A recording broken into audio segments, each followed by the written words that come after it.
Apasionadas del empaque, ¿cómo te encuentras el día de hoy? Muy buenas tardes. Estamos a punto de iniciar nuestra tertulia digital de Enamorando con tu empaque con un tema muy interesante que es preservación de alimentos, cuidado del medio ambiente, envases de alta barrera.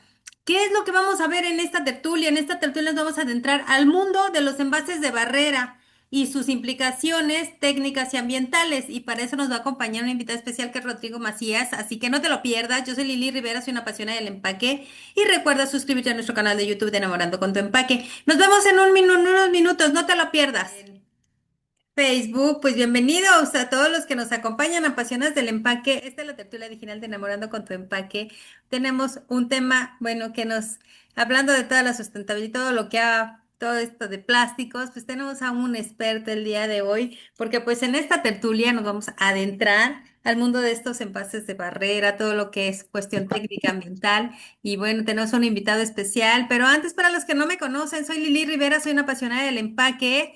Y bueno, pues soy FB de profesión, apasionada de mis empaques desde hace muchísimo tiempo, desde que empecé mi actividad profesional y les agradezco que estén aquí con nosotros y recuerden que este espacio es para ti emprendedor, ingeniero de empaques, estudiantes, este espacio es para ustedes. Aquí los que les decía siempre, las personas o los que están aquí con nosotros pues están en el campo de batalla y toda esa experiencia que se ha tomado durante todo este proceso de en años que se ha aprendido y es compartirles con ustedes todos esos conocimientos, experiencia. Así que también personal operativo de calidad de almacén, todos estamos que manejamos un producto, todo el producto, tan solo si tú eres un emprendedor, pues también lo mandas en un empaque que luzca.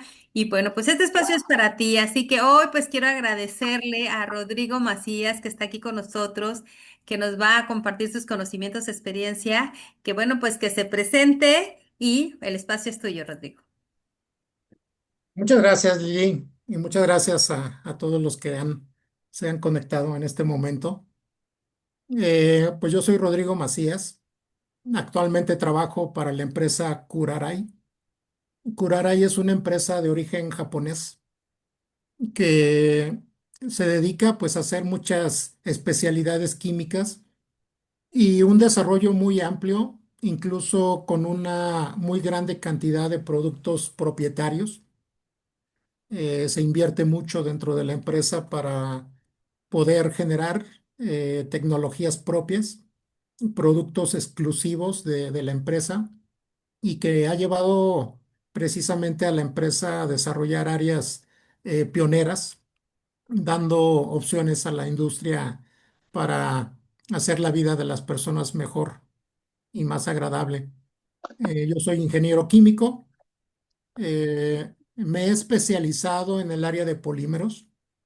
Inicialmente, dentro de la carrera de ingeniería química, pues empecé a tener unas materias selectivas que era precisamente de polímeros y desde entonces no me he despegado de eso.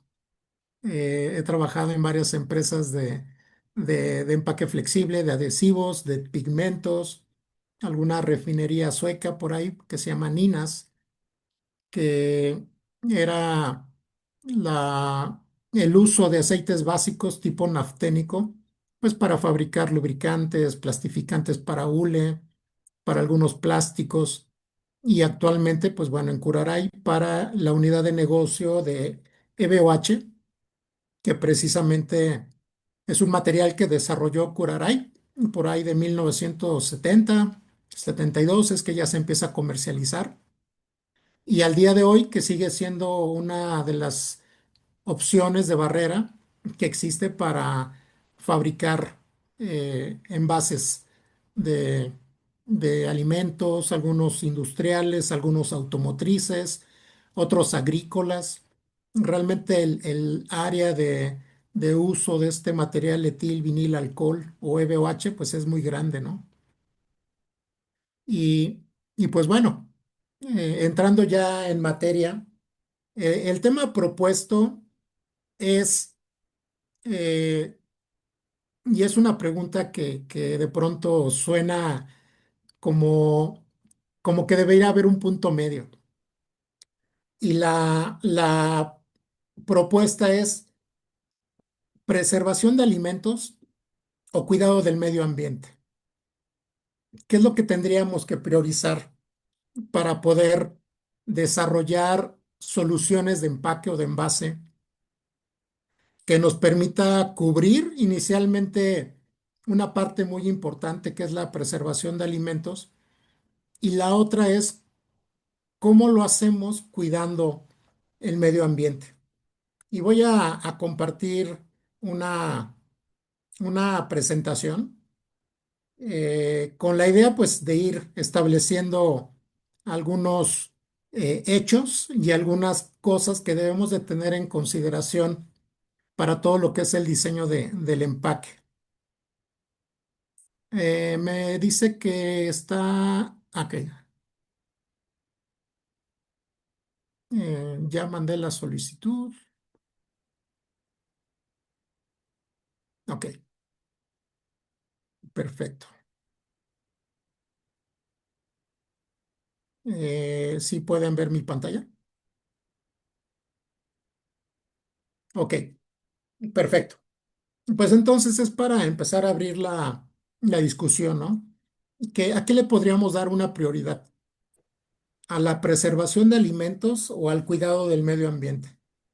Y en esto, pues planteamos estos envases de barrera, que son envases de alta especialidad, que son envases que deben de cumplir ciertas características para preservar los alimentos, pero en balance con el medio ambiente. Y aquí vemos un hecho, ¿no? Y el primero es el desperdicio de alimentos.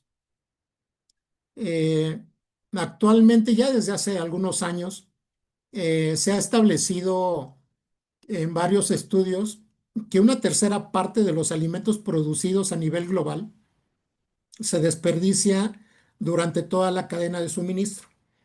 Es decir, desde que se cultiva prácticamente, se hace una selección de alimentos, ¿no?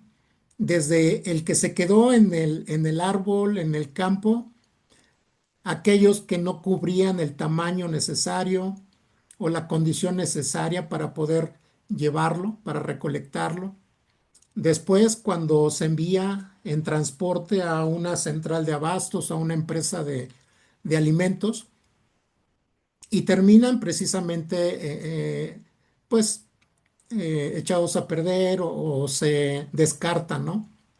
Posteriormente, en nuestros hogares, tenemos todo lo que es los residuos de alimento que generamos por el consumo y algunas cosas que no logramos consumir, ¿no? Y sucede lo mismo en los restaurantes. Entonces, toda una cadena que al final es una tercera parte de alimentos de los que se producen. Por ejemplo, en África, en lugares que hace falta estos alimentos, pues toma mayor relevancia, ¿no? El poder conservar y poder consumir al 100% estos alimentos. Pero una realidad es que esa tercera parte de alimentos se pierde porque no se preserva bien, porque no se transporta bien o porque cuando llega al consumidor final siempre quedan residuos de estos. Y además, una parte importante es que esta tercera parte de alimentos que se desperdicia, pues eventualmente genera también gases de efecto invernadero, que es algo que de pronto no platicamos, pero que definitivamente se generan en este desperdicio, ¿no? El otro punto es la preservación de alimentos. Desde que el hombre empieza a tener la necesidad de desplazarse y de generar comercio entre otros pueblos y en otros lugares, pues se identifica que la necesidad de que un alimento que produces pueda llegar a otro lugar, pues tiene diferentes retos, ¿no? La otra vez estaba leyendo el queso en Europa, sobre todo los quesos maduros, pues son de gran relevancia y de gran importancia, ¿no? Se consumen de una manera importante. Pero cuando uno se pone a pensar, por ejemplo, en un queso azul, que ya tiene de pronto ahí algunos bichitos y deja de ser completamente blanco, Pues es porque en ese transcurso del desarrollo comercial, pues no había una manera de poderlos preservar, ¿no? Entonces muchos de ellos llegaban maduros y aparte podían llegar con algunos microorganismos que eventualmente se pudo descubrir que no te afectaban para el consumo humano, pero otros sí. Recordemos que para algunos tipos de queso, la generación de CO2 pues es importante, ¿no? Y empacar quesos, pues de pronto ya requiere un estudio especial por aquellos que son frescos, por aquellos que son maduros, por los que generan gases, por los que no generan gases, si es rayado, si es en cuadros, si es por kilo, en fin, ya las cosas se van poniendo un poco más complicadas, ¿no?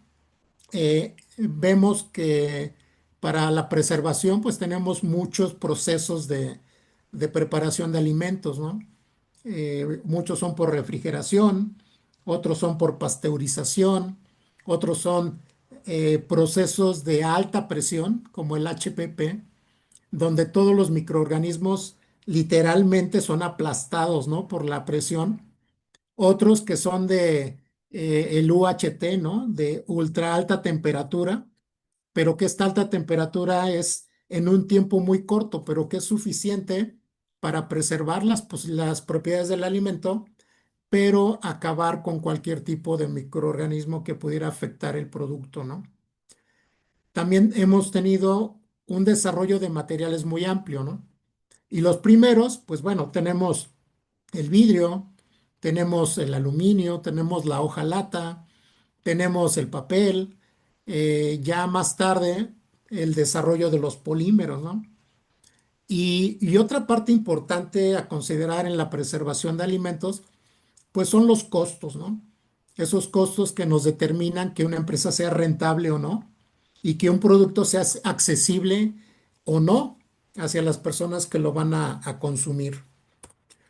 Otro hecho es el cuidado del medio ambiente.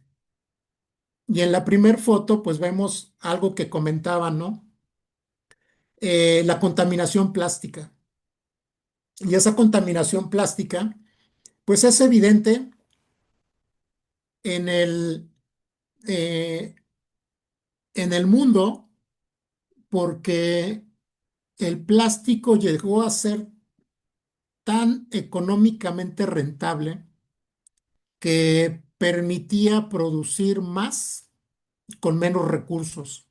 Entonces, se empezó a producir muchos materiales sustituyendo materiales tradicionales y representaba una manera accesible de poder llevar productos a cualquier lado del mundo, ¿no?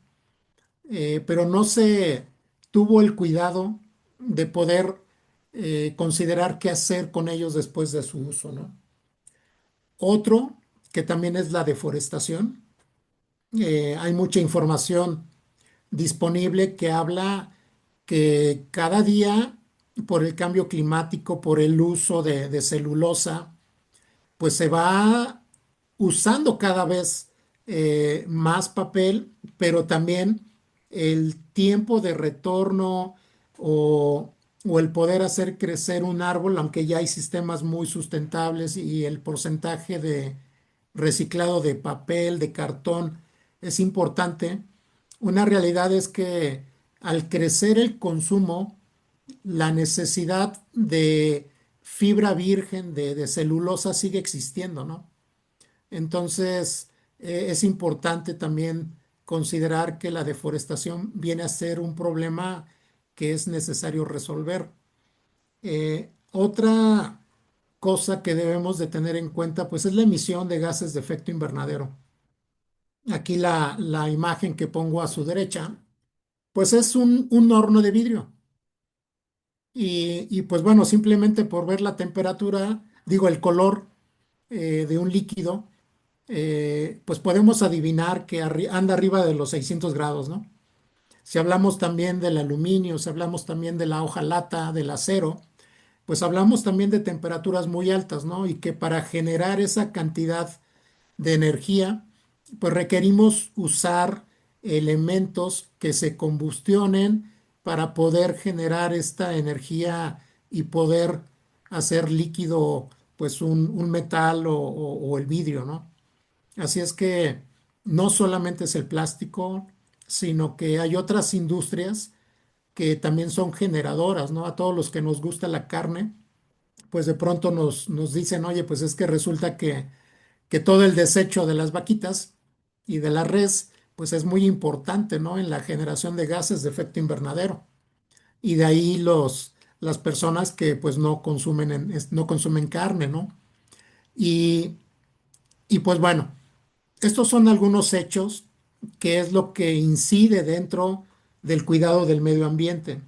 Y a veces pareciera que nos enfocamos en un solo lugar, cuando realmente es que hay muchas áreas de mejora y muchas áreas donde hay que estar trabajando. Otro hecho es cómo llevamos alimento a la población, cómo lo hacemos. Y vemos tres fotos. La primera, donde vemos prácticamente alimentos que son perecederos, pero que si yo quiero llevar este alimento a un desastre en Argentina, en Chile, en Chile porque tembló, o porque hay guerra, o porque hay algún problema eh, meteorológico, pues evidentemente esta no es una manera en la que podría sobrevivir un material así, ¿no? Entonces necesitamos saber cómo llevar alimentos a la población de manera local, de manera nacional y de manera internacional, ¿no? Eh, y es esa la razón por la que de pronto hay alimentos que parecería que están sobreempacados, pero si de pronto vemos, así como está en la primera imagen, un plátano que está como que se ve rico, pero como que ya nos lo tenemos que comer, ¿no? No es que ese mismo plátano llevado así directamente a otro continente o al mismo continente, pero en el sur, en el cono sur, pues se pudiera preservar, ¿no? Eh, una de las partes que nos dejaba la economía circular era que podíamos producir algo, especializarnos en algo y vendérselo al mundo. Y esto se puso en entredicho, o se puso también en análisis cuando tuvimos la pandemia, ¿no? Donde el llevar mercancías de un lugar a otro, pues se complicó increíblemente y pues ya no era tan fácil, ¿no? Y actualmente, con toda la situación de Estados Unidos, de los aranceles, de la guerra comercial, pues como que estamos cambiando este modelo económico de la globalización a la regionalización nuevamente. Y todo esto pues obedece a cambios no solamente de clima, no solamente políticos, no solamente de preservación de alimentos, de hambre. Son muchas las incidencias y es por lo que se complica mucho poder dar una respuesta contundente y que resuelva todas las situaciones, ¿no? Eso es algo realmente muy complicado. Y, y para poderlo hacer, en el caso de esa preservación de alimentos, pues podríamos definir cuáles son los factores críticos para determinar un tiempo de vida. Como les comentaba, si ponemos, por ejemplo, un aguacate, que sabemos que su huella hídrica es muy grande, porque el consumo de humedad de agua para este tipo de frutos, pues es alto con respecto a otros tipos de productos, ¿no? Eh, no es lo mismo consumir un aguacate aquí en México, porque aquí lo producimos, y comprarlo por kilo, ¿no? Pero si lo queremos llevar a Estados Unidos para un Super Bowl, no hay una producción sola que en el periodo de 6 meses se pueda consolidar y mandarse solo para el Super Bowl, ¿no? ¿Esto qué quiere decir? Que pues esto es la producción probablemente de un año, ¿no? Para los que se enfocan exclusivamente en el Super Bowl. De hecho, tienen que comprar también de pronto de Perú y de otros lugares, de Colombia, para poder tener todo el suministro de aguacate, ¿no? Entonces, lo que se hace precisamente para preservar el producto es que se manda la fruta con gas para asegurarse que no se madure o se manda ya hecho puré hacia el lugar donde se va a consumir, ¿no? Y a lo que quiero llegar es que precisamente no es lo mismo llevar un aguacate a una central de abastos o a un tianguis como el que usamos y compramos esos productos, a llevarlo a Estados Unidos, que llegue en excelente estado y que pueda ser consumido, ¿no? Entonces, un empaque para preservar aguacate podría ser excesivamente diseñado, pero esto depende y esto justifica en dónde se va a consumir. Y aquí tenemos tres factores críticos. El primero, pues, es las características intrínsecas del alimento, ¿no? Hablábamos del aguacate. El aguacate sabemos que tiene una alta sensibilidad a la oxidación, ¿no? Es decir, que cuando lo abrimos, ya son minutos prácticamente en los que el aguacate, si no le ponemos algo, pues se pone negro. Hay muchas recetas de que si le pones limón, de que si le dejas el hueso, que si le dejas algo, se va a preservar más. Pero una realidad es que una vez abierto el aguacate, prácticamente hay que consumirlo, ¿no? Hay otros que tienen un alto contenido de grasa. Y aquí hablamos, por ejemplo, de, de una fritura que se fríe precisamente, y un factor de arranzamiento, pues es es la grasa, ¿no? Tenemos jugos de naranja o algunos otros jugos, los cuales pues son ricos en algunas vitaminas y que hay que preservar con el tiempo, hay que envasarlo de alguna manera. Probablemente vamos igual al mercado y vamos con nuestro proveedor de jugos naturales que no va a tener problema en conseguirlo. Pero si queremos llevar este mismo jugo nuevamente a otro mercado, pues es necesario poner un empaque especial para ello. Hablábamos del queso, ¿no? Hay productos que en ciertas condiciones ambientales pues generan microorganismos naturales del producto, ¿no? Entonces lo que necesitamos es quitar estas condiciones que permitan el crecimiento de ellos y prácticamente se inhiban, ¿no? En otros casos, por ejemplo, el café, lo que queremos es que no pierda el aroma. Y ese aroma, pues hay que preservarlo, ¿no?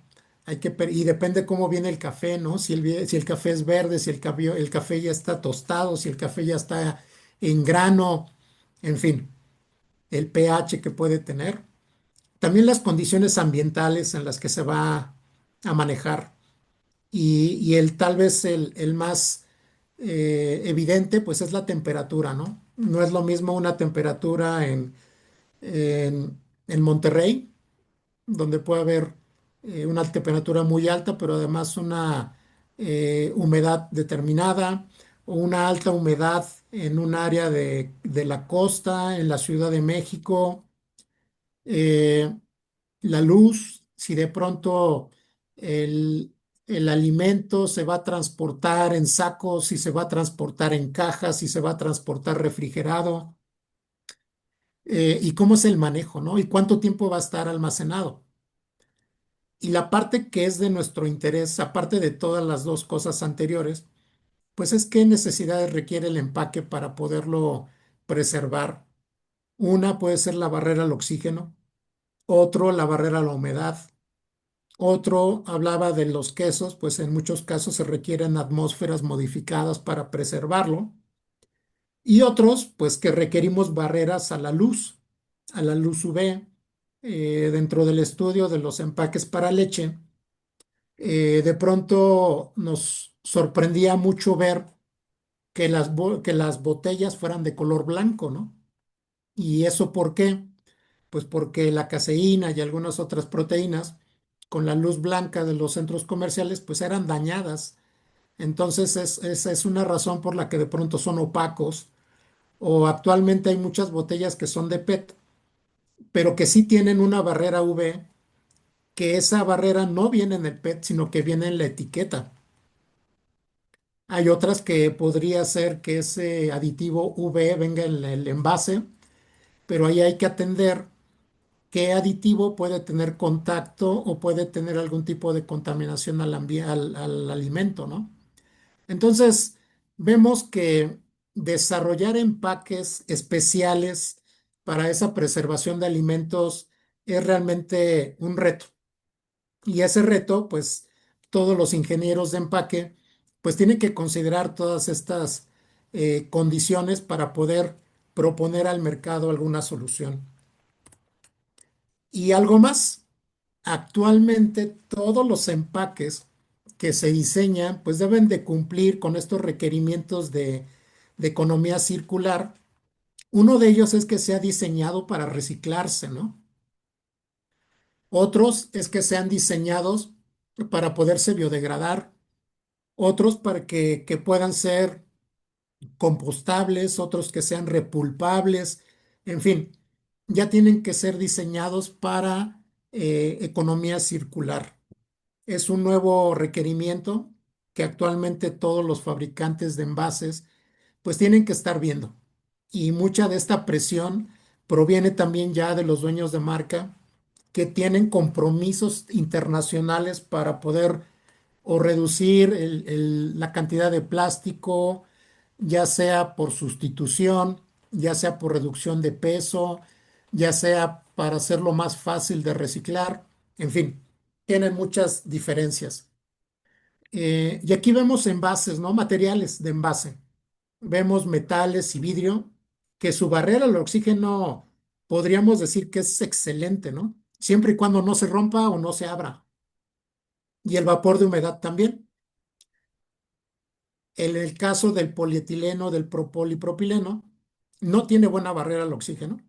Es escasa su barrera, aunque hay procesos que le ayudan a mejorar, pero la realidad es que naturalmente la mejor barrera que ellos proporcionan pues es la barrera al vapor de humedad.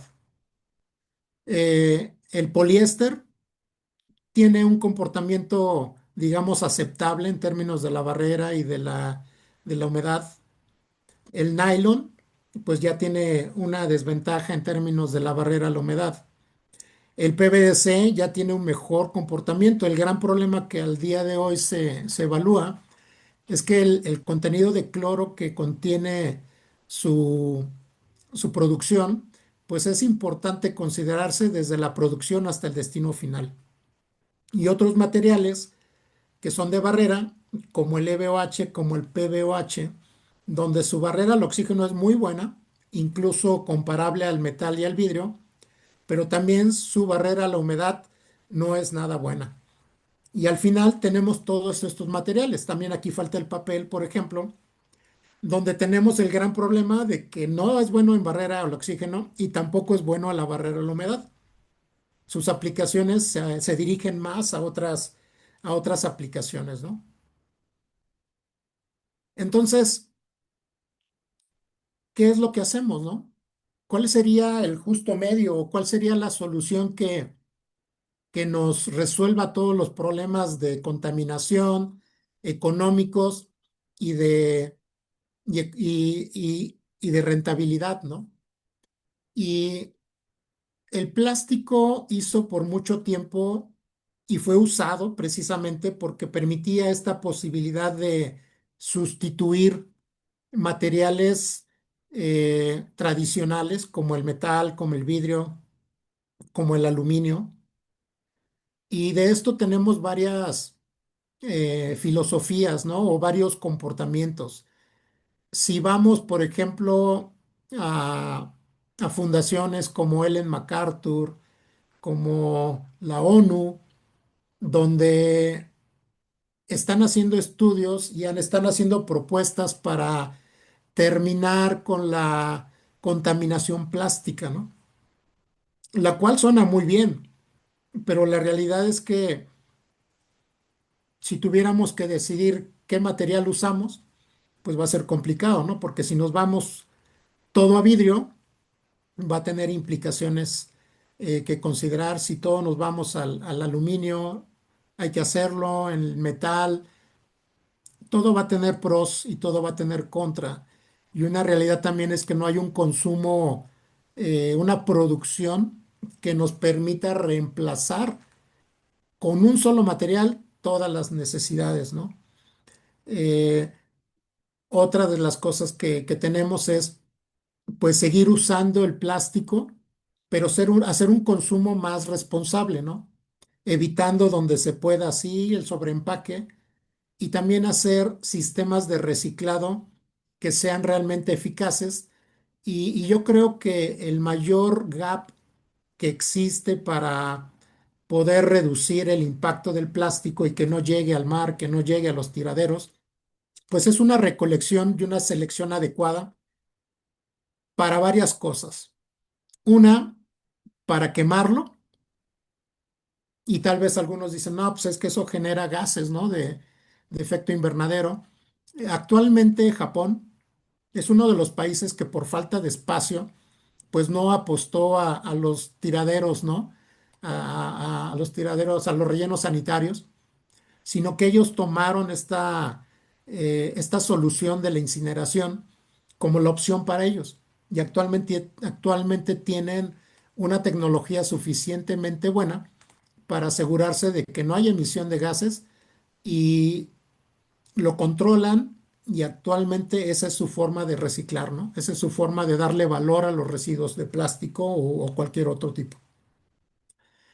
Hay otros que de pronto dicen, pues es que para mí la composta, ¿no? Y en eso usan materiales de papel o polímeros que sean biodegradables en diferentes situaciones, ya sea con oxígeno, sin oxígeno, con algún tipo de bichos o con algún tipo de, de gusanos, en fin, ¿no? Entonces, actualmente existe, yo diría que en todos los campos, opciones reales para poderlo hacer. Sin embargo, como les comentaba, yo creo que uno de los grandes problemas que existen es la recolección y hacer estos procesos de reciclado químico, mecánico o de biodegradación, hacerlos económicamente rentables. Y retomando el tema de cómo combinar estos plásticos, es que el EVOH encontró su mercado, ¿no? Dando con diferentes propiedades la opción de poder preservar alimentos con una reducción de materiales y de uso de energía y de agua para poder ofrecer al productor del envase y a las tiendas de servicio opciones reales para poder vender sus productos. Y como comentábamos en la parte de arriba, estos materiales pues tienen diferentes propiedades y la manera en la que se pudo resolver es hacer una sinergia entre los materiales, las propiedades de cada material y tener estructuras que nos permitieran tener diferentes niveles de barrera a la humedad, al vapor de agua, al, al aroma, al oxígeno, en fin. Y desarrollaron estructuras multicapa. Pero si se dan cuenta aquí, estamos hablando de una poliolefina, que puede ser un polietileno, un polipropileno, con propiedades mecánicas muy buenas y una capa de EVOH, que es la que da la preservación de los alimentos. Y a esta estructura al día de hoy nosotros la llamamos monomaterial. Internacionalmente, el concepto de monomaterial no quiere decir que es solo un material, sino que en su composición el 85-90% de su constitución es el mismo material. Es decir, que aquí en este ejemplo estaríamos hablando que de poliolefinas están siendo alrededor de 80%, un 5% de BOH, más dos capas de un adhesivo que permite la unión entre la poliolefina y el EVOH, más las tintas y tal vez si es laminado el adhesivo de laminación, ¿no? Y esa es una propuesta. Ahora, ¿a qué nos referimos cuando hablamos de barreras? Hay en el mercado conceptos como la alta barrera, la media barrera y los materiales que pues no son de barrera, ¿no? Y en esto pues vamos a comparar. Si empezamos de abajo para arriba, estas son las unidades de la barrera al oxígeno, o en este caso es de la permeación. Y hablamos que a 20 centígrados, con un nivel de humedad relativa del 65%, se transfieren en un área de volumen, en un espesor de 20 micras por metro cuadrado, por un día, por una atmósfera. Es que es compleja la unidad, pero es una referencia, ¿no? Y aquí vemos, por ejemplo, un polietileno, esas bolsas que usábamos de acarreo para los centros comerciales, pues vemos que este polietileno tiene una barrera, o más bien no tiene barrera, de 2300. Es un número muy alto. Aquí la barrera, entre más el valor es menor, quiere decir que se acerca a la no permeación de gases, ¿no? Luego es conocido que el PET, todas las botellas para refresco, podemos pensar que es alta barrera, pero la realidad es que comparándola con este mismo estándar, vemos que el poliéster anda por los valores del 54 y un nylon o una poliamida en valores de 38. Esto es una escala logarítmica prácticamente, ¿no? Y, y ya dentro de los materiales de alta barrera, pues vemos que hay, aquí vemos en los primeros dos renglones, pues dos tipos diferentes de EVOH. El EVOH, al igual que el polietileno, hay muchos grados, no es solo uno, y todos hablan de diferentes niveles de barrera. Y otro material que es muy bueno y sobre todo muy estable, que es el PVDC, con un valor de 2,6. Entonces, con esta referencia en términos de barrera, es que podemos determinar que en un mismo espesor, el material que mayor barrera nos va a dar, pues es precisamente un EVOH, un PVDC, después le sigue el nylon, después le sigue el poliéster, ¿no? Así es como determinamos en la industria qué tipo de barrera y qué producto recomendamos. Y también qué materiales podríamos combinar para poderlo ocupar, ¿no?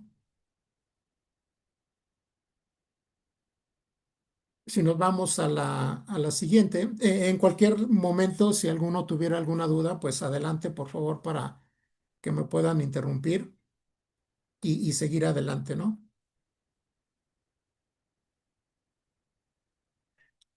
Aquí les voy a mostrar un ejemplo que se desarrolló en la empresa donde trabajo, con una empresa en Brasil que hacía salsa de tomate.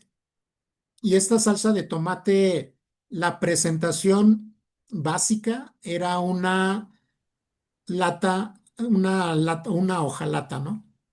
Entonces, era una lata de acero. El envase tenía un peso de 45 gramos.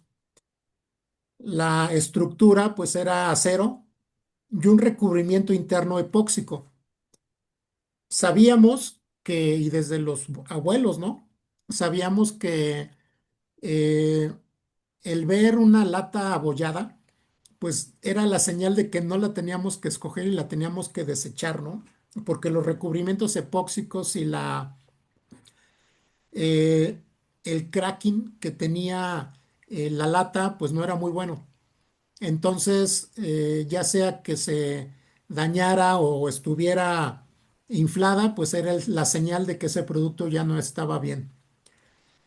Anteriormente no había hornos de microondas, entonces pues no se ocupaba para eso. Ya que se inventaron las microondas, pues supimos que no se podía meter nada de metal porque eso explotaba, ¿no?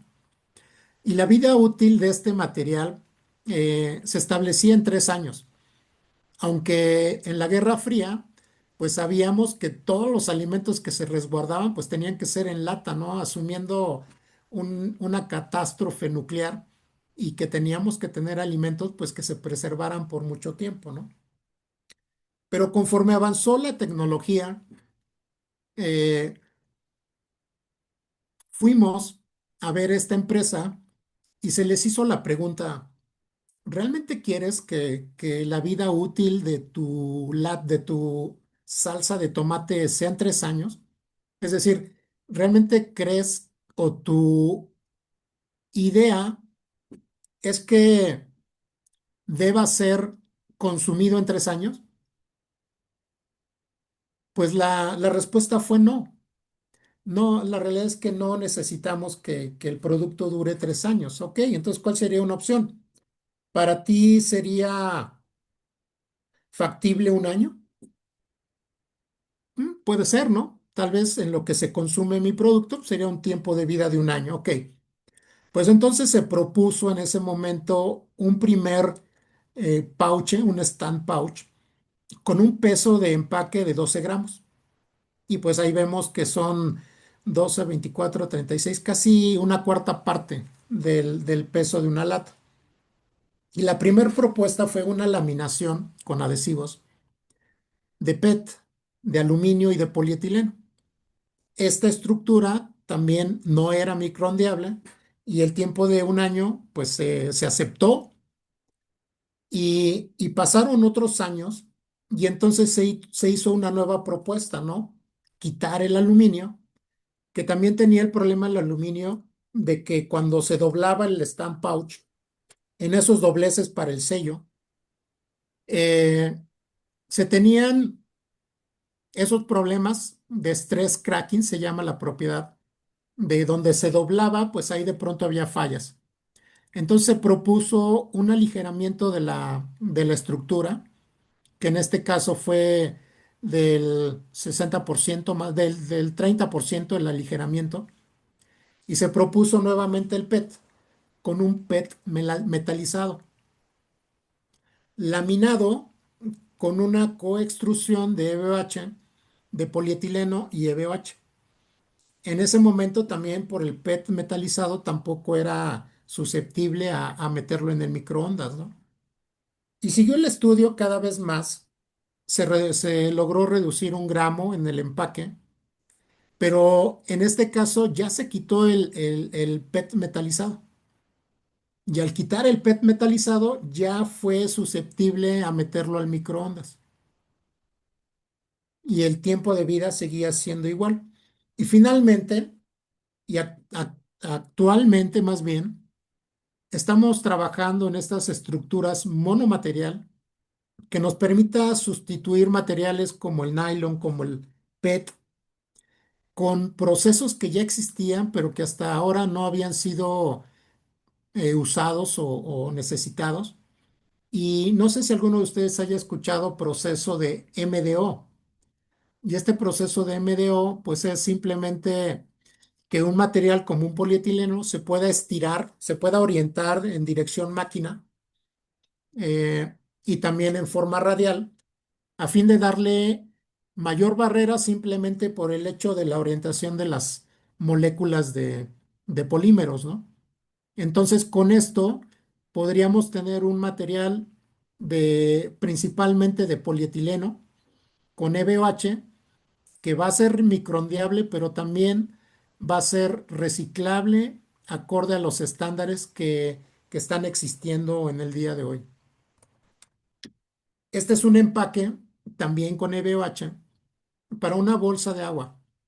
Decíamos que de pronto llevar materiales a zonas de poca accesibilidad es necesario. Y adelante, Lili, dime. Hay un comentario, bueno, hay dos comentarios aquí en Facebook, en donde Ok, dice el material para bolsas de leche fresca lleva EVOH y se fabrica en 5 capas. Y correcto. también nos comenta César Rebocio, dice el PVDC no se puede utilizar ya que desprende cloro.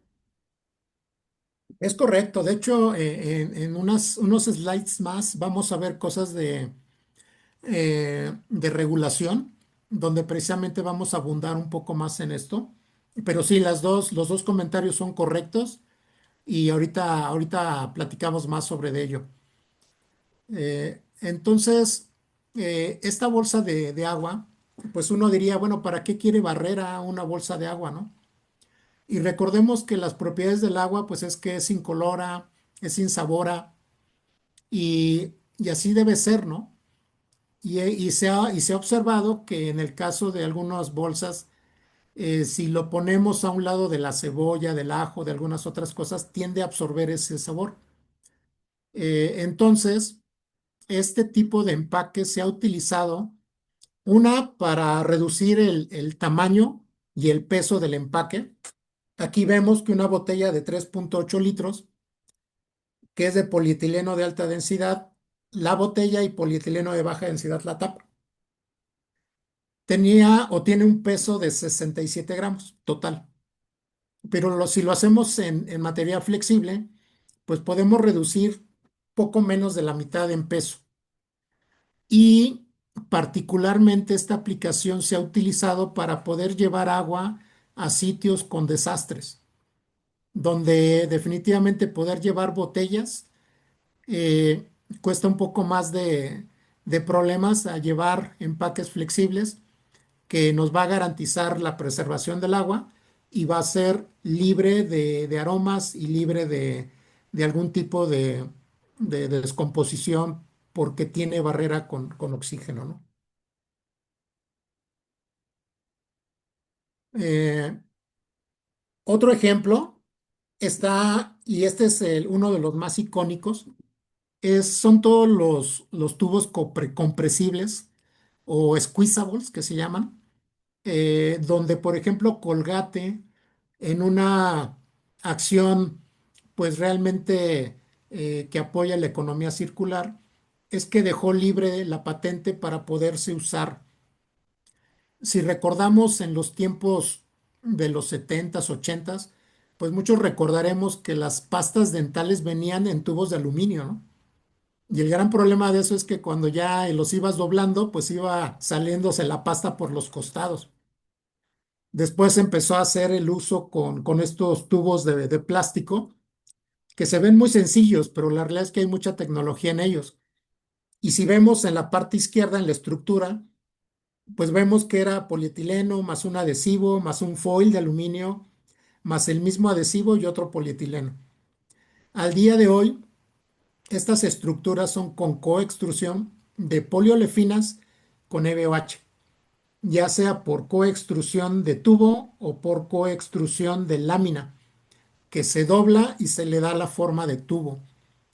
Y, y aquí vemos que es un 6% de EVOH, eh, y que es compatible acorde a Reciclás y APR en los flujos de reciclaje de polietileno. Otro ejemplo son empaque o paquetes reciclables de, pues, para formado, llenado y sellado de cárnicos sin nylon. Muchos sabemos que todas las estructuras de salchicha, de jamón, de carne fresca con hueso, sin hueso, son estructuras de multicapa que principalmente tienen nylon, algunas tienen EVOH y nylon, y el objetivo es que actualmente solo tengan polietileno y EVOH, porque también el nylon, por su alto punto de fusión, está teniendo problemas para poder ser aceptado en los flujos normales de reciclado de poliolefinas. Entonces, pues aquí vemos que las estructuras anteriores, muy al inicio, pues eran de poliolefinas más nylon. Luego empezaron a ocuparse el EVOH más por la barrera, porque el nylon decíamos que es media barrera, pero nos ayuda mucho estructuralmente porque le da mucha fortaleza, y para el sello a altas velocidades, la temperatura de sello alta ayuda, y el polietileno en esto es muy bueno. Y lo que se está trabajando actualmente es estructuras de polietilenos o de poliolefinas, que no son las convencionales, son poliolefinas especializadas con EVOH, y que están dando las propiedades que actualmente el nylon y el PET nos están dando.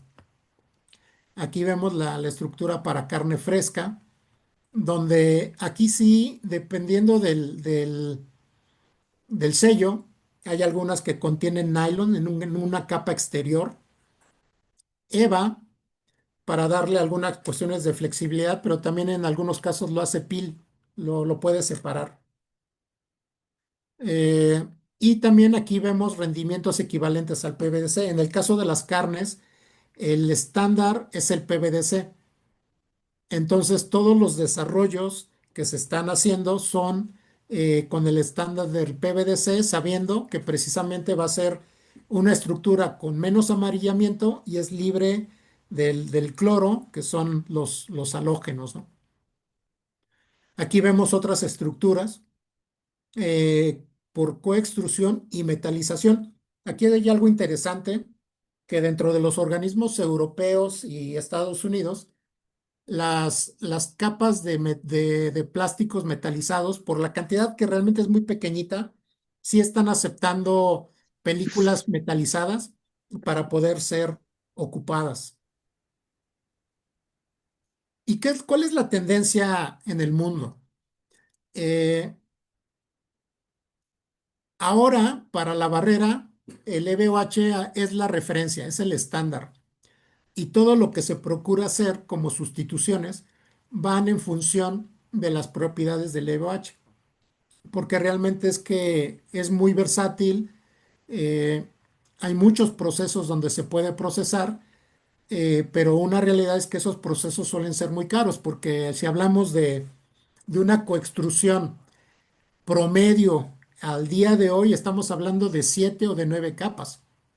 Entonces, comprarse un coextrusor de 7 extrusores más todo el equipo periférico, pues bueno, son inversiones bastante importantes y no todos los fabricantes de empaque pues tienen estas capacidades. Cuando eso sucede, aquí hay un material que se llama PBOH y este material, eh, como una referencia fácil, el PBOH a nivel industrial es como la bolsa el pod de detergente para las lavadoras o para las lavadoras de trastes. Ese tipo de empaque, ese transparente que contiene al detergente, ese es PBOH, pero también hay grados alimenticios. Y estos grados alimenticios es como las laminitas de Listerine, que era para refrescar el aliento, es ese material y que se puede comer, ¿no? Es soluble al agua y tiene una excelente barrera a los gases, incluso más que el EVOH. El gran problema es que es hidrofóbico. Entonces, cualquier cantidad de humedad directa le va a afectar. Entonces, siempre tiene que ir protegido, pero dentro de las ventajas es que sería reciclable porque si lo ponemos en una capa central, en el lavado se deshace, se disuelve y permite separar plásticos, papel o cualquier otro sustrato. Es repulpable y es biodegradable en el caso de estructuras de papel.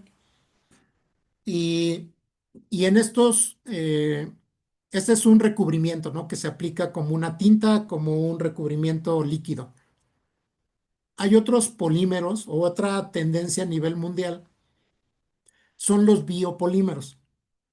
Y el mejor ejemplo y el más antiguo, pues es el PLA.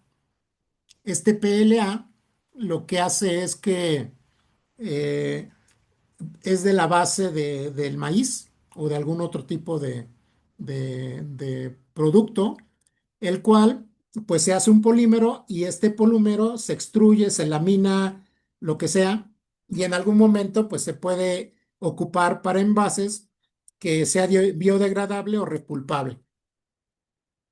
Este es el procedimiento de muchos recubrimientos.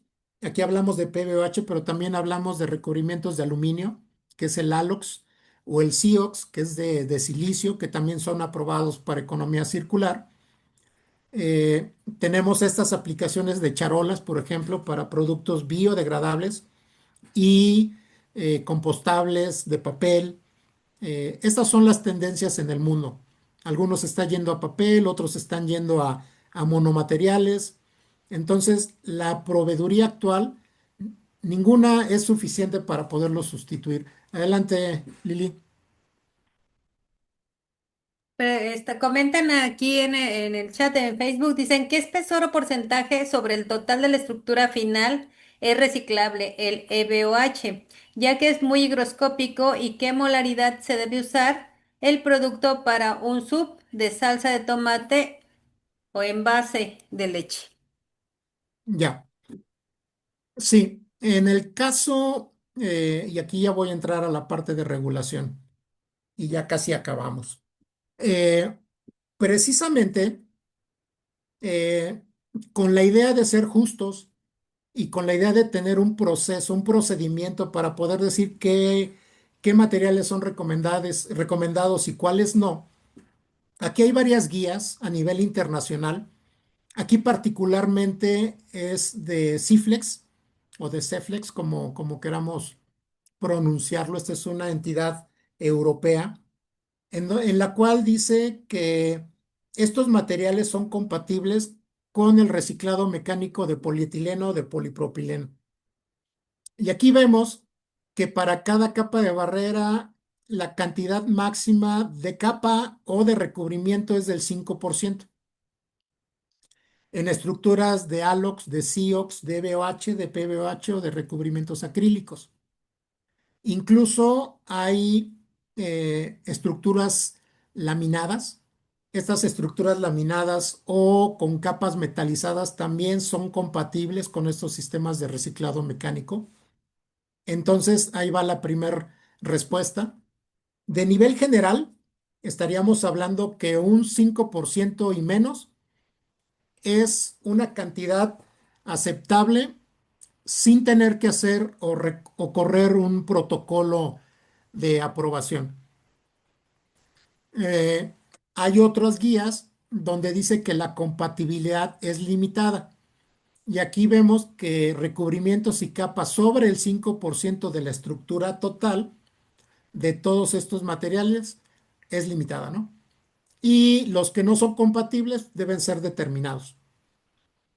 Y lo que comentaba también en Facebook, hay materiales que están en investigación y están en protocolos por los problemas que pueden tener en su fabricación y en su disposición final, como el PVDC y las capas de nylon. Actualmente la única solución que se ha encontrado para PVDC y para nylon en la mayor parte de los grados es el reciclado químico. Y con el reciclado químico tienen esa posibilidad de generar aceites, ya sea pirolíticos o hidroquemolíticos.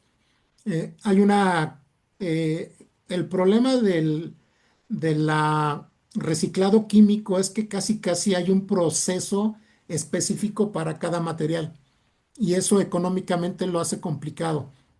Pero como les comentaba, en el caso de Japón, que ellos han hecho de su sistema de valorización de residuos la incineración, está bien manejado para ellos el PVDC, al grado de que uno de los mayores fabricantes en el mundo de PVDC está en Japón. Entonces, siempre que esté disponible la tecnología, pues podría ser usado, ¿no? Pero actualmente están estos materiales en investigación en una fase 2. En el caso del PBOH, está considerado como diseñado para reciclarse y el PVC no lo está en la parte de reciclado mecánico. Hay otras asociaciones o otros empresas o organizaciones como APR, el How to Recycle, normas ASTM, las cuales si bien no certifican, sí dan guías para poder reciclarse en los torrentes de poliolefinas. Y aquí vemos que en el caso particular de APR, en el NBOH dice que el 6%, aquí ya subió 1%, y en otros casos dice que no hay restricciones. Lo que hemos mencionado en varios foros es que esta regla del 5, del 6% es como una regla de dedo, pero hay clientes que tenemos los cuales sí requieren usar un 10, un 15% de BOH por la necesidad de barrera que tiene su producto.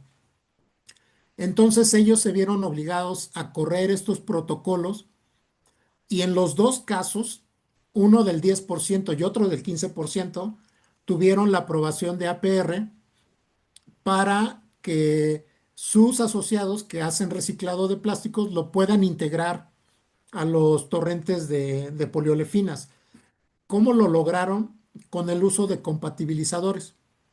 Y estos compatibilizadores, en el caso de la empresa donde estoy, que es Curaray, tenemos un compatibilizador que lo que hace es romper la cadena de BOH.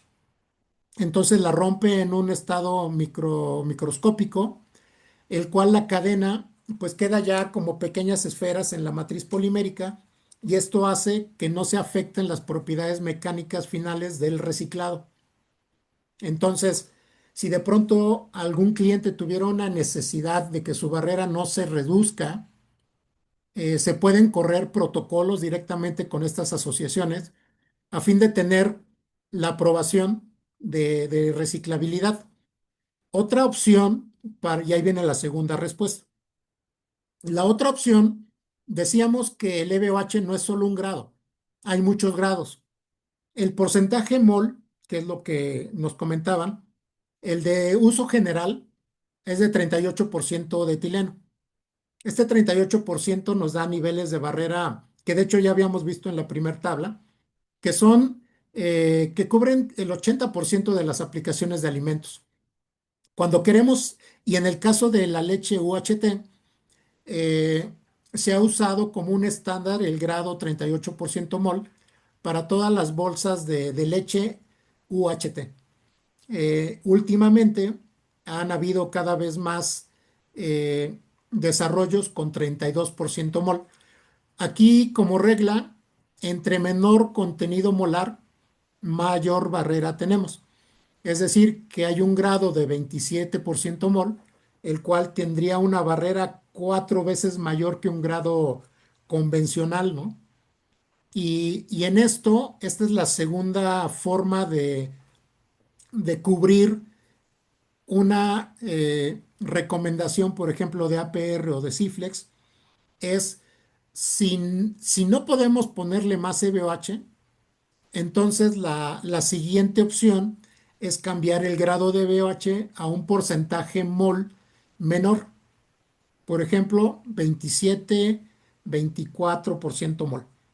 Y con esto reduciríamos el espesor de la capa, dándonos una barrera pues muy buena o similar a la de un 38, pero como ya le bajamos el porcentaje de, de espesor, nos da la posibilidad de cumplir con la barrera y de cumplir con los protocolos de las asociaciones de reciclado. Digamos que esas serían las dos opciones. La otra opción es ocupar procesos como la bioorientación, ya sea tipo BOPP o BOPE o MDO con polietilenos, que en el caso actualmente hay procesos de MDO, que es la orientación dirección máquina, que, que se puede hacer por una burbuja y después estirado transversalmente, que nos da apariencias muy similares al poliéster y con niveles de barrera mayores que el poliéster. Entonces, podemos hacer estructuras que actualmente son con poliéster, reemplazarlas con polietileno orientado y con EVOH para dar la barrera que se requiere. Eh, Aquí hay otros organismos, como decíamos, Ciflex, donde habla de un 5%, Reciclas del 5,7%, Cyclos HTP en Alemania, donde ellos dicen que el impacto es casi imperceptible. En Francia es una compatibilidad tolerada.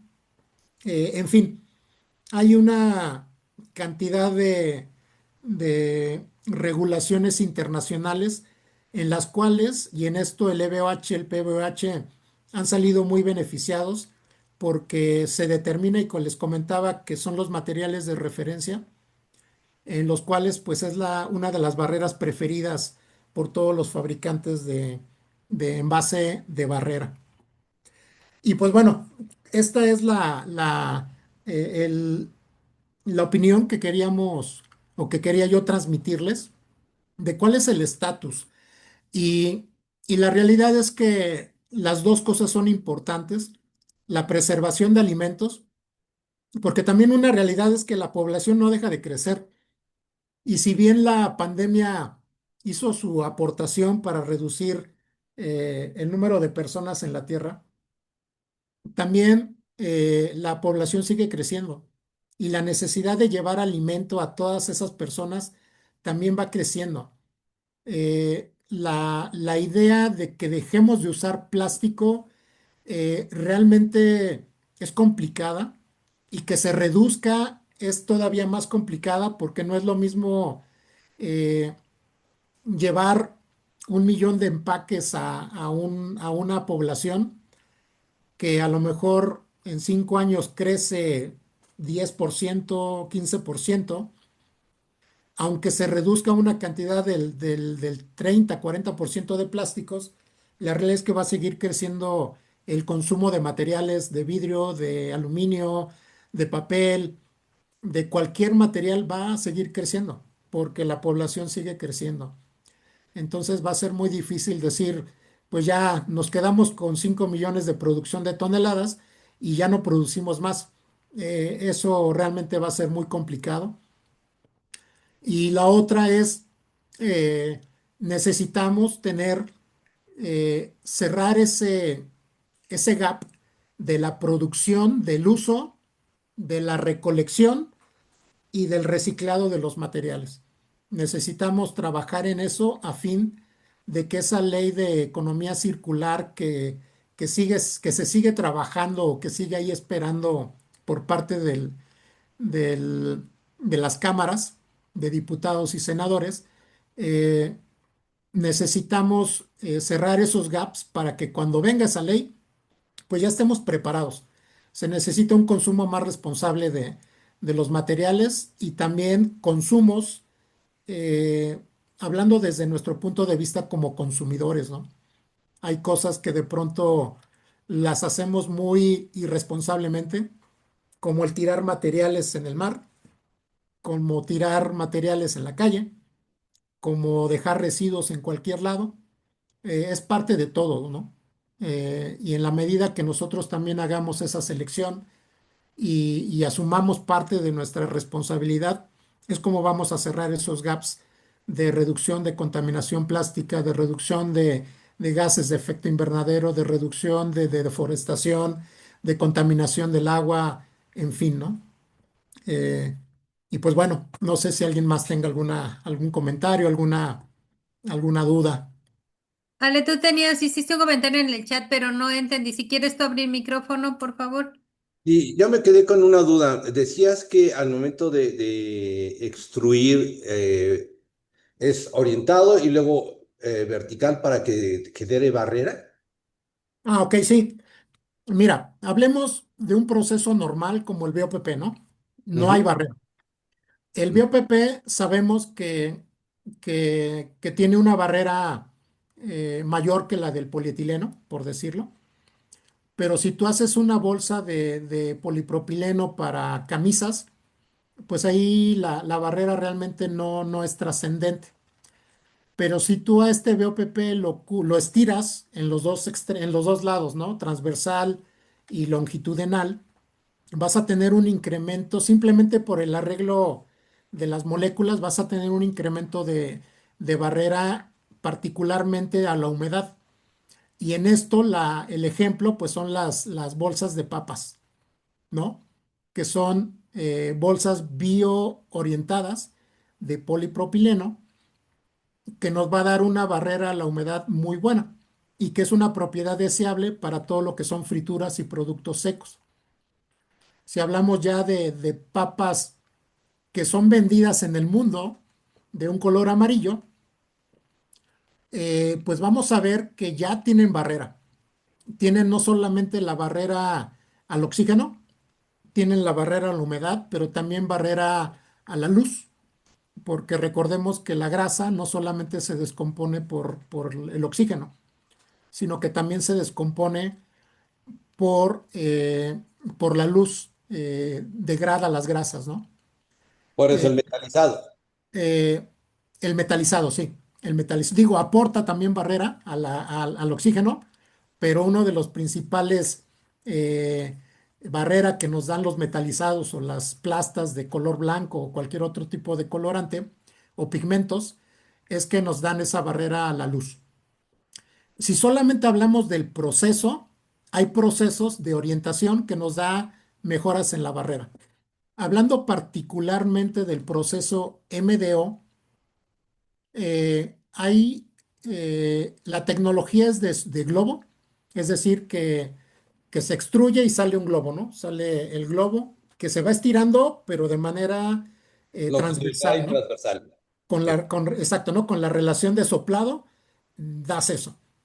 Pero después, ya que la doblas en el NIP, en la parte más alta, eh, pasa por una serie de rodillos calientes, los cuales permiten precisamente este estiramiento longitudinal y balancea la propiedad del soplado y la propiedad del estirado en porcentajes del 5 o 6 de 5 veces a 6 veces eh, lo que ya habíamos estirado por transversalmente la película. Entonces, este tratamiento mecánico de orientación nos permite un grado de 32% mol, incrementarlo a un grado tal vez de 29% o de 27%, ¿no? Entonces tenemos varias opciones de incrementar la barrera. Una mecánicamente con estos procesos de orientación, otra es cambiando el porcentaje mol del material y la otra es eh, poniendo metalizados que son aceptados por todos estos organismos o en su caso poner recubrimientos de barrera que es más accesible para empresas que solamente imprimen o que tienen coaters para poder aplicar este tipo de materiales, ¿no? O No sea, sé volver a si... hacer una laminación sobre eso para poderlo aceptar la impresión. Sí, de hecho, puede ser, hay varias opciones. Si tú una vez que tienes un material MDO, lo puedes metalizar y también lo puedes después laminar. El espesor de estos productos pues es muy bajo y permite que todavía lo puedas laminar y tener espesores similares a los que ya tienes de unas tecnologías anteriores. Ok, pero entonces de todas maneras tendríamos que tener cuando menos 4 barreras, 4 laminaciones. Eh, no, lo que pasa es que el MDO hay sistemas que ya son de coextrusión. Entonces, prácticamente el MDO que puede ser de polietileno con barrera de BH, ya te va a dar la barrera al oxígeno, te va a dar la barrera a la humedad. Si quisieras barrera a la luz, pues ya le puedes poner metalizado. Si no, lo puedes ocupar sin metalizar y ya te va a dar las propiedades de barrera de oxígeno y de vapor a la humedad, de humedad. Gracias, Rodrigo. No hay nada. Incluso muchos de estos procesos tú puedes poner el EVOH como capa externa y esa es susceptible de impresión. Y ahí hay varias tecnologías en las que tú puedes poner algún tipo de recubrimientos para que sean impresión frente y no se van a caer. No tendrías que laminar, pero si lo que quieres es darle otra apariencia, pues entonces sí, sí podrías laminar si así lo requiere la aplicación. Ok, gracias. Hay otra pregunta aquí en el chat, dice, ¿cómo se maneja el tema de la temperatura tan diversa de lugares de distribución? Hay estudios que se tienen que realizar respecto a en qué áreas va a estar, ¿no? Eh, hay pruebas que he visto eh, hablando exclusivamente de la logística, ¿no? Donde cuál es el comportamiento de las cajas en el transporte y la afectación de la temperatura. Definitivamente, dependiendo de la sensibilidad del material, es donde ya se elige si un material requiere algún tipo de refrigeración, si algún tipo de congelación, si puede ir abierto, debe ir cerrado, debe ser seca. Todo lo va a referenciar el producto que se envasa. Y con base en esas características, el envase es el que te va a ayudar, ¿no? Muchos de estos empaques, recordemos que hay empaques primarios, hay empaques secundarios y todo esto. Entonces, el cartón hace su parte en la forma mecánica, pero también de pronto en algunas cuestiones de temperatura y de humedad. Entonces, hay que considerar las dos, las del puro transporte y la otra, la de la sensibilidad del material. Hay, por ejemplo, en el caso de quesos, ven que tenemos quesos rebanados, quesos rallados, y en el caso del queso rallado, eh, requiere un mayor valor de barrera. ¿Y por qué? Porque como el área superficial del material es mayor por estar precisamente rayado, el nivel de barrera que requiere es mayor y el uso de atmósferas modificadas toma relevancia no solamente para que no se apelmace, sino también para que los gases o la mezcla de gases que están en el interior del empaque pues no se pierdan, ¿no? Y en este caso las películas de barrera pues ayudan a que esos gases no se pierdan en el transporte y lleguen en un estado perfecto para el consumo. Lore, sí quedó claro y también comenta qué es lo más recomendable en la comida de supervivencia. Pues mira, depende, depende porque si hablamos de una guerra mundial, de una guerra nuclear, actualmente, bueno, en la Guerra Fría decía, pues haz ¿cómo se llama? eh, Tu cuarto, ¿no? Tu cuarto donde estás bajo tierra y ahí asegúrate de Búnker. alimentos, ¿no? Pero actualmente, con todo el desarrollo nuclear que hay, existe el concepto de la mutua aniquilación. Entonces, no sé si hay esa probabilidad de que si algo sucede así, una lata nos pueda salvar la vida. Pero en el caso, por ejemplo, del COVID, donde nos vimos obligados a encerrarnos, algunos sí y algunos no, eh, los empaques en sus presentaciones individuales vinieron a tener un incremento exponencial. Yo me acuerdo, y de hecho pongo siempre de ejemplo a la panadería La Esperanza, que fueron los primeros en poner empaque a sus panes. Y tú podías ir a la panadería y tomar con toda la confianza y con todo el estrés que existía del no toques nada, que te permitía elegir tu pan y llevártelo a tu casa sin que nadie más lo agarrara, ¿no? Entonces, yo creo que es complicado esto de la supervivencia, porque incluso, hablando en términos, por ejemplo, del ejército, la manera en la que se podían llevar suministros a las tropas, pues era con el uso de pouches. Era más fácil los pouches que llevar latas. Eh, También para todo lo que son las misiones a Marte, las misiones pues a la Luna o todos los suministros que se llevan los astronautas, pues tienen empaques precisamente flexibles.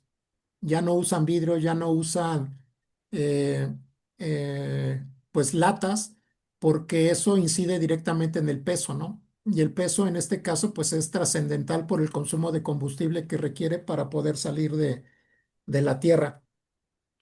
Entonces, eh, yo diría que en el caso de supervivencia habría que establecer el, el escenario, porque te podría decir que actualmente la empresa, junto con NASA, está desarrollando películas que permitan, pues como domos de plástico o como pues no sé cómo llamar, como hábitats que van a ser de películas flexibles y que deben de preservar el oxígeno que hay adentro.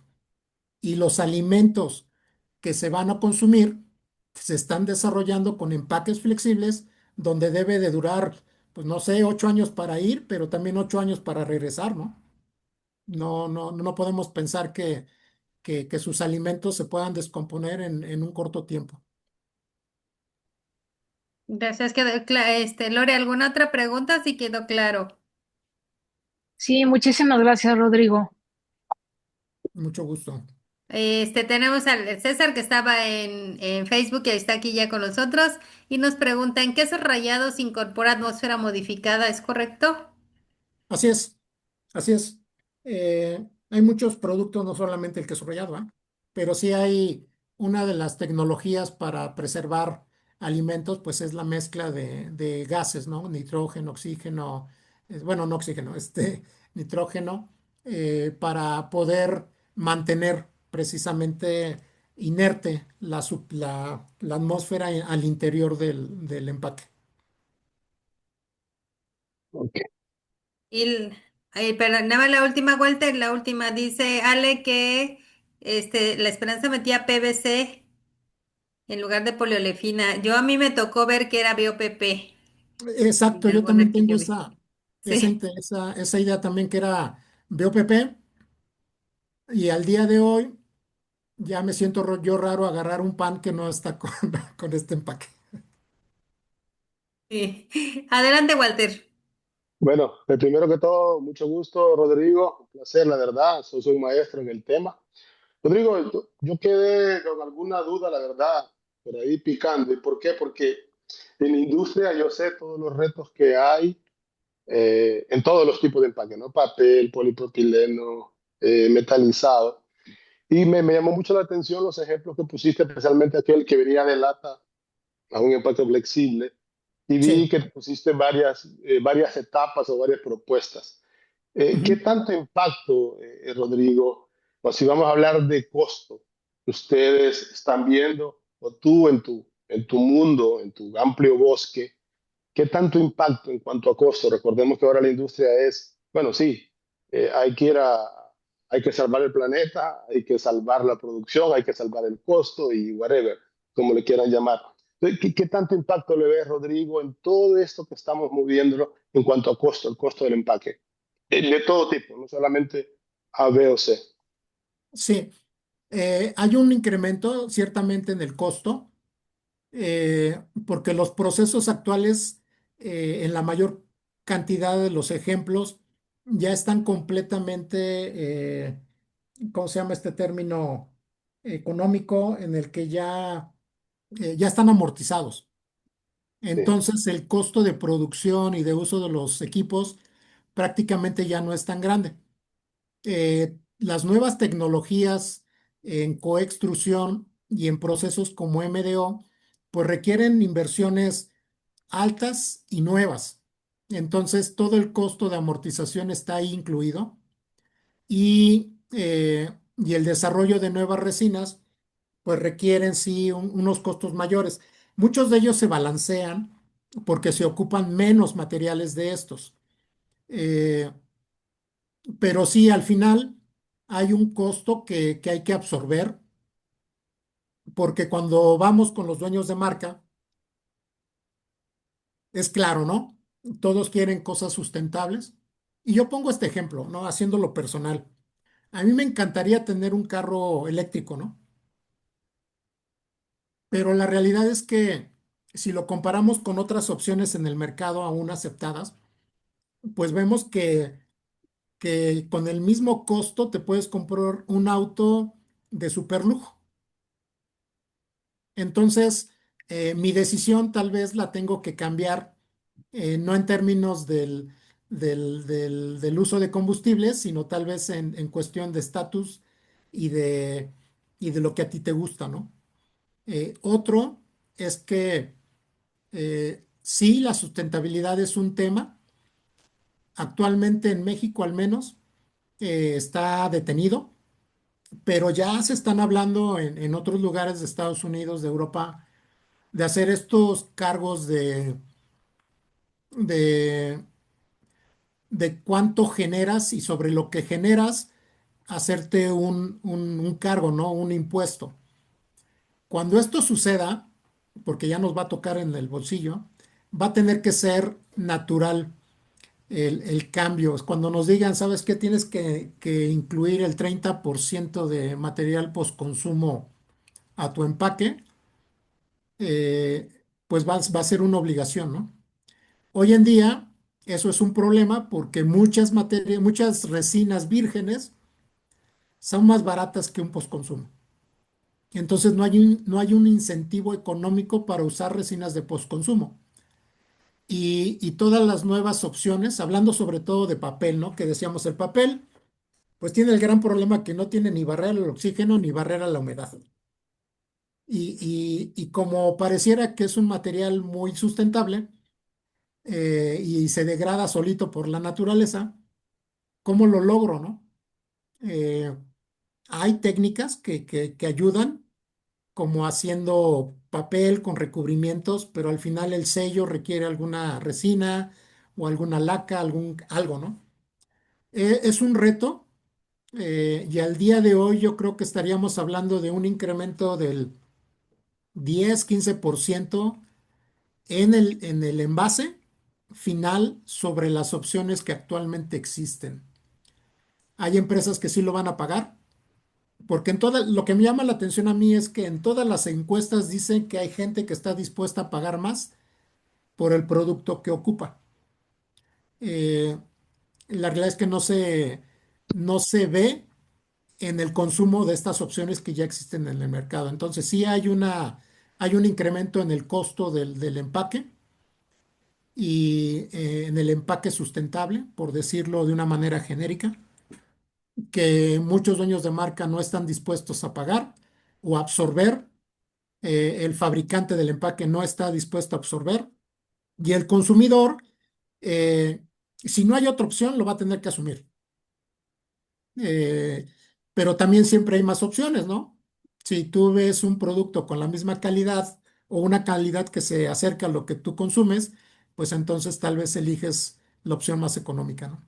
Sí, mudar de marca. Ujú. Ok, Entonces sé no, que te dije muchas cosas como que dándole vuelta, pero la realidad es que sí hay un incremento en el costo que no todos están dispuestos a absorber. no, yo creo que todo lo que estamos en la industria nos va a pegar porque, a ver, ¿cuánto es el costo? Me cuesta $1 ahora, bueno, me va a costar 1.10, 1.15, 1.20. Bueno, tu impacto en tu costo de producto lo vas a tener. Y generalmente marketing nunca lo quiere pagar y se lo llevamos al consumidor, de acuerdo contigo. Va a haber alguien que no va a llevar la misma tecnología que yo estoy llevando a 1.15, sino que aquel de uno va a pasar a 1.05 y aquel va a tener ventaja sobre mí a la hora de cualquier dispensador de productos terminados. Pero sí, es interesante ahora que estamos hablando y yo siempre me lo he peleado, a ver, si salvemos el planeta, pero a ver, ¿a qué costo? Mencionaste es algo muy importante, papel, los cartones reciclados, de repente nos sale más caro conseguir esa materia prima por los momentos.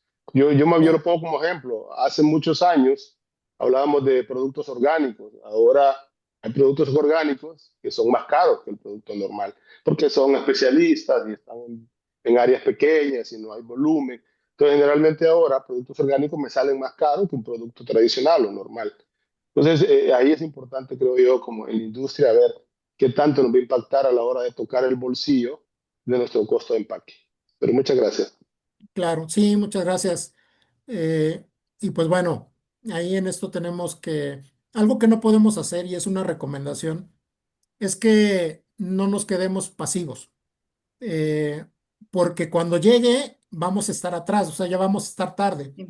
Entonces la recomendación es que sí trabajemos en todas esas opciones, al menos en una que nos permita la continuidad del negocio en el caso de que ya llegue la regulación y no tengamos opción.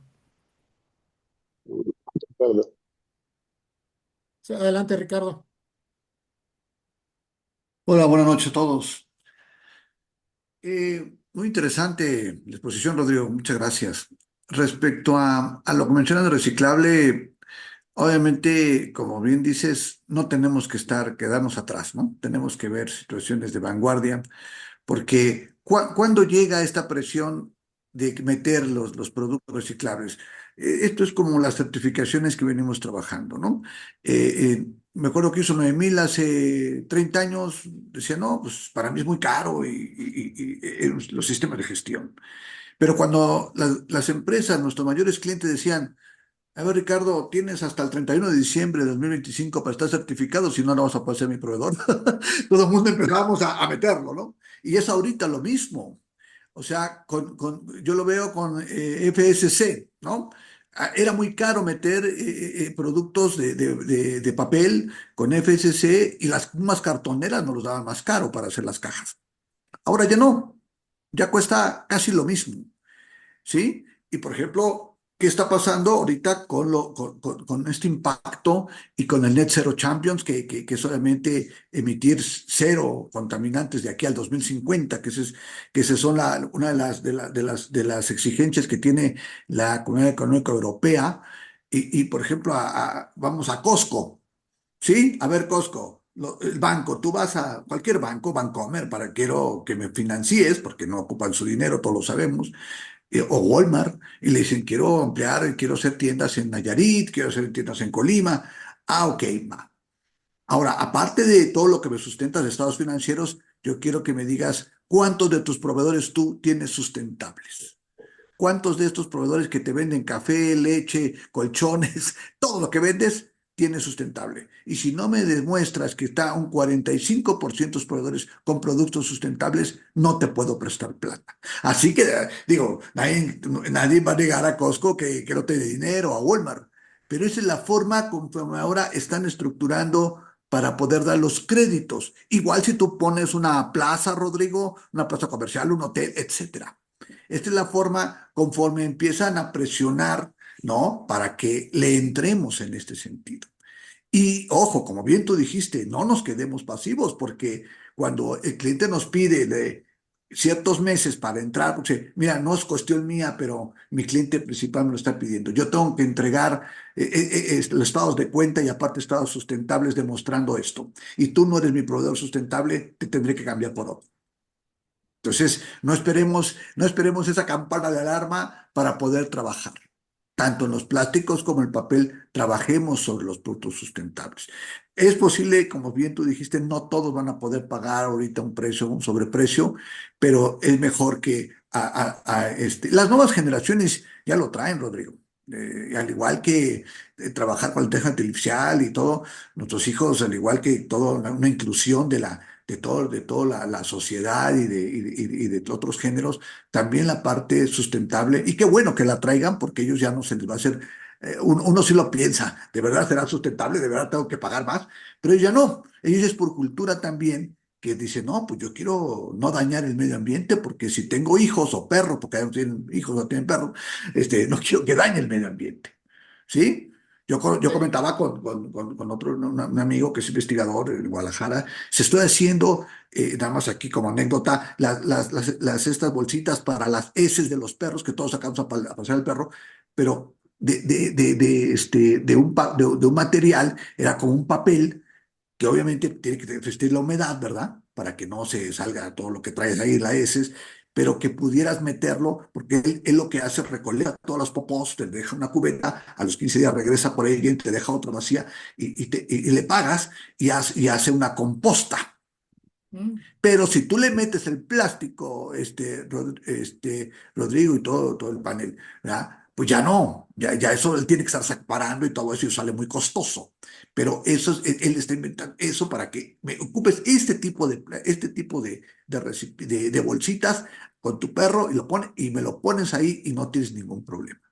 Entonces, como podemos ver, son cosas fantásticas, pero y que se van a vender, ¿no?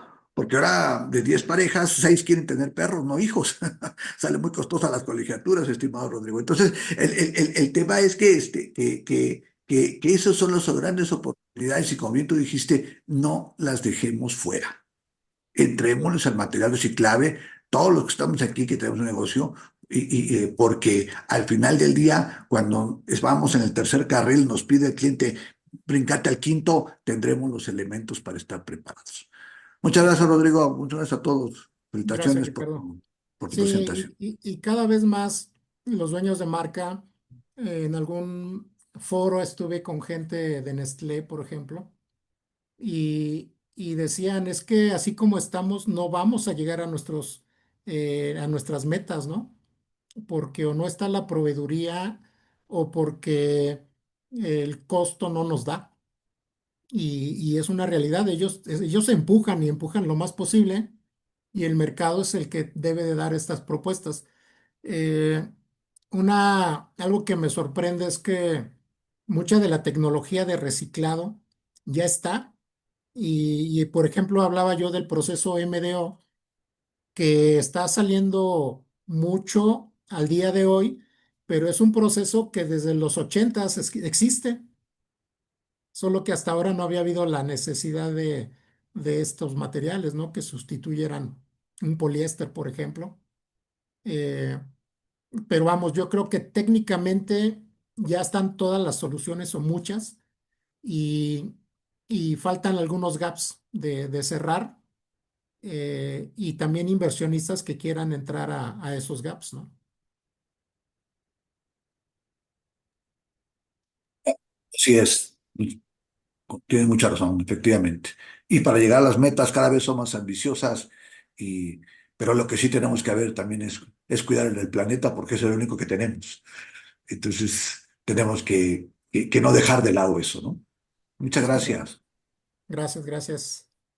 Gracias, Rodrigo. Bueno, yo tengo una última pregunta y yo aquí sí te diría, ¿qué tan difícil es lograr un equilibrio real entre el desempeño técnico, la sostenibilidad de estos envases de barrera? Mira, algo que tiene Curaray, como misión y como objetivo es hacer la vida de las personas mejor.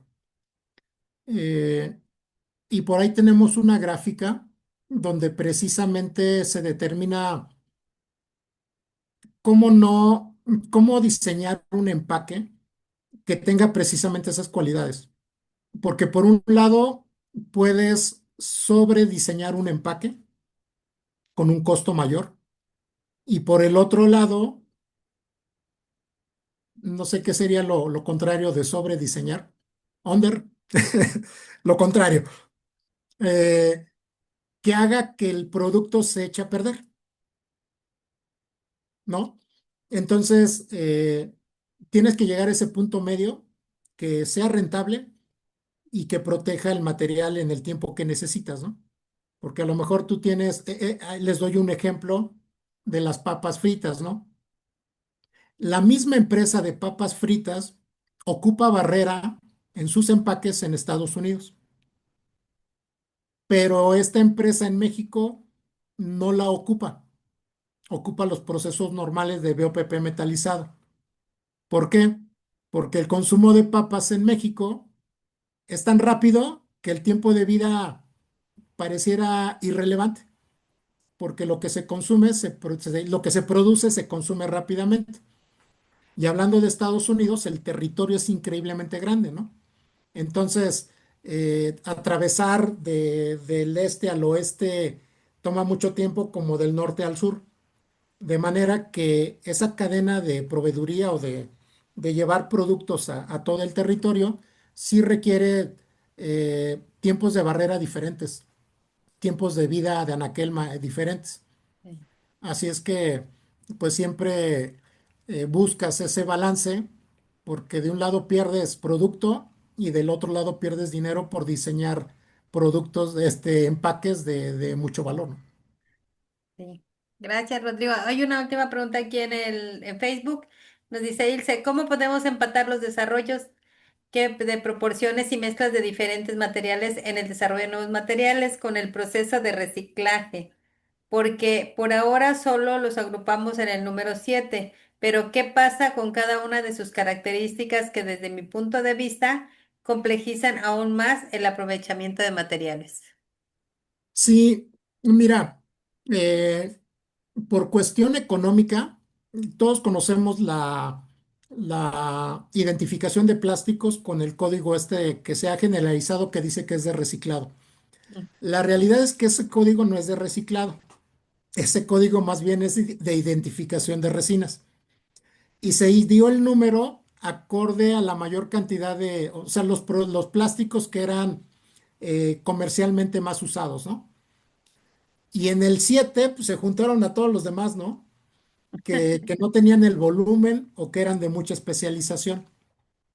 Se ha pensado en muchos foros darle un número diferente a ciertos materiales. En el caso nuestro, darle un número distintivo a las barreras. Por, pero aún en las barreras existen muchas mezclas, ¿no? Hablaba que hay estructuras con poliéster, que hay estructuras con nylon, hay estructuras con EVA, con polietileno, con polipropileno, con EVOH, con tie layers. Y es la razón por la que el monomaterial se está levantando como una opción, para que solamente sea un material que al final sea más fácil perdón, de reciclar. Eh, pero no se ha llegado a un consenso. Por eso es que el monomaterial, aunque sea de dos o tres materiales, permite juntarlos sin segregarlos en una corriente de reciclado aparte. No sé si me explico. En lugar de generar un número 8 que sea para todas las laminaciones, lo que tenía más sentido en términos de reciclado era hacerlo monomaterial para dirigirlo al código, en el caso de PET, pues al 1, ¿no? En el caso de polietileno puede ser 2, 3, 2 o 4. Eso fue más en función del reciclado por el número, ¿no?, que se le estableció. Sigue abierta esa posibilidad de cómo los podemos diferenciar. Una realidad es que el 7 ya nos queda chico. Ese otros ya queda chico, pero siguen todos los foros de reciclado, siguen platicando de eso que no se ha definido, ¿no? Muchas gracias, Rodrigo. No sé si tengan una otra pregunta aquí en el chat. Ya se nos fue lo que les decía, se nos va la noche. Ya son 8:47. Si ya no tienen ninguna otra pregunta, pues excelente. La verdad es que mucha información, como decimos, y yo creo que algo que dijiste que a mí se me quedó mucho, esta frase que comentaste, que sobre todo es que es la recolección y la separación, que es algo muy importante, pero yo creo dentro de todo lo que dijiste que cada quien haga conciencia de que no llegue en esto a mares y no llegue a otros lados, que cada quien tenemos que hacer lo propio, como lo decimos en muchas de las tertulias. Y bueno, no sé si tengan algún otro comentario aquí en Facebook. Si no, bueno, pues ya detenemos nuestra transmisión, agradeciendo a todos los que nos acompañaron y gracias, Rodrigo, por toda la información de valor que nos diste. Ahorita todo recordar, me llevaste a recordar de hace tiempo cuando estuve con todas las estructuras y esta alta barrera y bueno, todo, que porque el metalizado, que si los pinholes y que si bueno, recordando toda esa experiencia. Y bueno, pues agradecerles a ustedes que nos acompañaron aquí el día de hoy en esta tertulia digital de Enamorando con tu empaque, donde Rodrigo Macías nos acompañó con este tema, que la verdad estos envases de alta barrera, o sea, es que todo lo que tienes, o sea, todo es importante, tanto como conservar el producto como también proteger nuestro planeta. Así que bueno, pues es una pregunta que está ahí también para ti, qué es lo que tú opinas y qué es lo que tú estás haciendo y lo que cada uno de nosotros hacemos pues por nuestro planeta. Pues muchísimas gracias, detenemos nuestra transmisión en Facebook y si no olviden suscribirse a nuestro canal de YouTube de Enamorando con tu empaque. Así que nos vemos en la siguiente tertulia que va a estar muy interesante. Detenemos nuestra transmisión y muchísimas gracias a los que nos acompañaron. Gracias a cada uno de ustedes. Prendan sus cámaras, por favor, para poder tomar la foto, subir las redes sociales. Héctor, gracias aquí que nos acompañaste. Gracias a cada uno de ustedes. David, Carlos, ojalá pueden abrir todas sus cámaras. Y pues bueno.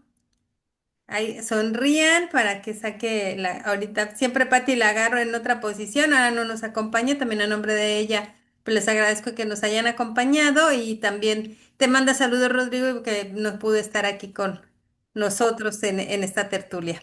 Así que una, dos, tres, sonrían.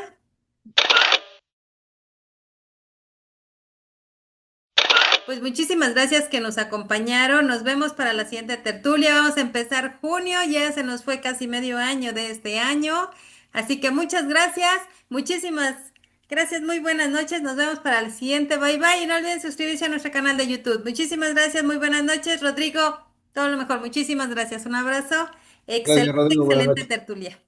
Hemos Felicidades. terminado nuestra tertulia digital de Enamorando con Tempaque con el tema tan interesante como fue este de, a ver, vamos a ver, esa preservación de alimentos, eso cuidar del medio ambiente, ese balance, ¿dónde entra ese balance? Entonces, estos envases de alta barrera que no los podemos quitar porque son los que tienen nuestros productos, los alimentos, los medicamentos. Entonces, se tienen que usar, pero bueno, también nosotros aquí es donde entramos cada uno lo que decimos en las tertulias, qué es lo que nosotros tenemos que hacer de separar la basura, no tirarla, no andar lo que decían ahorita en, en la tertulia, no va la gente y la pone nada más la avienta, habiendo dónde colocarla. Pues bueno, hay que hacer mucha retrospección para ver, porque se pueden hacer todos esos nanopolímeros, todos esos monopolímeros, todo se pueden hacer.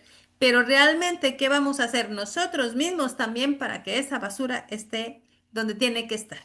Todo esto, como no lo dijo este Rodrigo, que es muy importante, esa recolección y esa separación. Y para que haya esa recolección y esa separación, tenemos que hacerlo nosotros lo propio. Así que muchísimas gracias. Este fue un tema muy, muy interesante que nos compartió Rodrigo Macías, que la verdad le agradezco tanto que haya estado, como comentábamos, la verdad es que excelente tertulia. Y bueno, pues vienen más temas y ya empezamos junio, que ya les posteo lo que viene. Y así que les agradezco que nos hayan acompañado. Este fue la tertulia digital de Enamorando con tu empaque. Suscríbanse a nuestro canal de YouTube. Yo soy Lili Rivera, soy una apasionada del empaque. Nos vemos para la siguiente. Muchísimas gracias y muy buenas noches.